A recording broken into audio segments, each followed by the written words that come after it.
friends. I am Erica from the marketing department. We are out here on beautiful Twiga Terrace on a very drizzly and chilly day. But it's been very fun. We've been watching the zebra chase each other around. We've seen an ostrich out here making all sorts of noises. So it has been a good time out here this morning. We want to go ahead and introduce you over to, it's a big boss takeover today. We have the man in charge, Mr. Steve Burns, joining us. How are you today? I'm doing well, thanks. As you can see, we both have our masks on so that we can, make sure that we're doing our part to stop the spread of COVID. Well, we're trying, and I tell you what, we're all anxious to take these masks off. I know it's not just me, but none of us can breathe. You think it's hard walking out of the zoo on a good day when you've got one of these on, and I know the moms are nodding because they know what it's like to push kids out of that zoo up that hill. Steve, you bring us all sorts of different things that we'll take a look at here in a minute, but you wanted to sort of touch on a little bit about the zoo's mission and some of our friends around the world. I do, because even though we're going through all of this, and I appreciate what everyone's going through, this is a tough time, right? This is unprecedented for all of us. But you can't, as an organization, we can't just completely forget about our mission. And so we have this three-part mission, and two of the parts you're probably familiar with. The first one is, that we're open to the public, and it's a great chance to come and spend some wonderful time with your family. And personally, we cannot wait to have you back here at the zoo enjoying a wonderful day with us again and enjoying all these animals. And then secondly, it's a great place to come and learn about those animals. But the third part of that mission is really critical piece that probably most people don't realize. And that is that every time you come to the zoo, you are helping to pay for the conservation of animals in the wild. And Steve, that's been that way for a long time. Whether people know it or not, every time they buy a ticket to come to the zoo, a little portion of those proceeds we have sent to help our friends in other countries. We've been doing it for years, and we're going to continue to do it. And you think, well, it's this time that, what's happening now with COVID, is that really the time? Well, unfortunately, the reality is that the protection of animals has to go on regardless. And in some places around the world, I know that we've seen like YouTube videos of animals coming back in Yosemite National Park because people aren't there. Well, the United States is a very different place than lots of places around the world. You've got places in Africa where people are incredibly poor. And when I mean poor, we're talking about they live on a couple of $100 a year. Steve, I'm going to pause you for a second because we have people saying our mics are just a little bit staticky. So let's just pause for 1 second, you guys. We're going to see if we can. We were testing our mics earlier. See, they came out. Okay, let me just test 1, 2. Can you hear me now, you guys? Is that any better? Give me a thumbs up if you can hear. Kim, thank you. Kim just donated. We appreciate that. No sound at all with my volume. Let me see. Let me check your mic's looking good. That looks good. Okay, guys, can anybody hear? They say it's very scratchy. Can you hear? And how about me? Test. You know what? This is what we're going to do. I'm going to take this out, and then we'll just use the phone microphone. All right. You guys, is that better? Can you hear that better now without the mics in? Give me a thumbs up if that sounds better, and we will talk super loud. They say terrible sound, so I'm not sure. They say it's quite scratchy. Yeah. Yep, let's do that. Okay, this is what we're going to do. So you guys are going to be tethered together. We're going to do that. Just stretch it over to Steve, because he's the one who needs it. We're going to fix this live. Thank you, Hannah and our marketing crew, problem solving. All right, Steve, talk now and see if that's... Test. Can you hear me? How's that, you guys? Better? Better. Thumbs up. Okay, we're getting some thumbs up. Way better, they say. Oh, good. That's great. So I'm going to move this out of my hand because now I've got... Okay, guys, look, here we are. Now it's better. Now we're ready to rock and roll. So, Steve, you were telling us a little bit about our mission and the fact that when people come to the zoo, a portion of those proceeds help our conservation partners, animals in the wild. They do, because, everyone who comes here, they love animals, right? They love elephants and lions and all the other animals that we think about when we come to the zoo. And those animals in a lot of places around the world are in trouble. The number of elephants has dropped tremendously in the wild, the number of rhinos.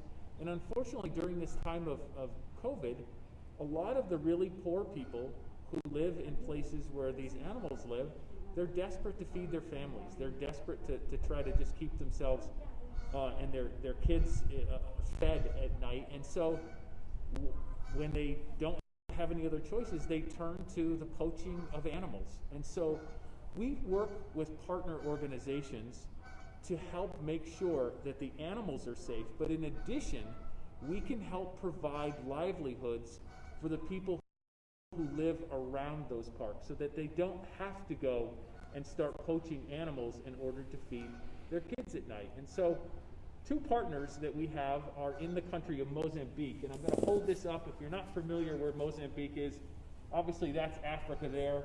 Mozambique is this country. This is South Africa, just to orient you. And then Mozambique, this is one of our partners that up in the northern part of Mozambique, and it's called the Nyasa Carnivore Project. And then there's another one right in the middle of the country, and it's called Gorongosa National Park. Now, Steve, you've been to Gorongosa numerous times. Oh, I've been to Gorongosa plenty, and it's just an incredible, incredible story. So, Mozambique unfortunately suffered, long before the COVID virus, they suffered through 25 years of war.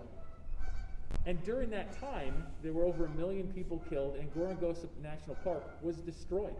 The first time that I went there was in 2008, and there were barely any animals in the park. You would drive for 15 minutes, and you might see a warthog, you might see a baboon or something like that, but there were very few animals. And the reality is that most of those animals were also killed in the war.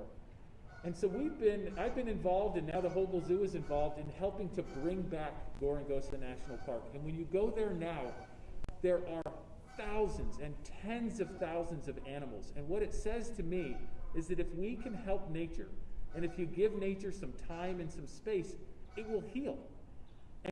And we get to see that in Gorongosa because the numbers of animals in that park has exploded, and it just warms my heart, and it gives me hope that what we're doing here, and every time you're coming here and helping to support this effort, in that place, you're helping to put more animals back into this incredible place. So let's talk about some of the ways people can help, even though they're stuck at home on their couches right now. So like we said, every time you come to the zoo, you are helping to protect animals in the wild.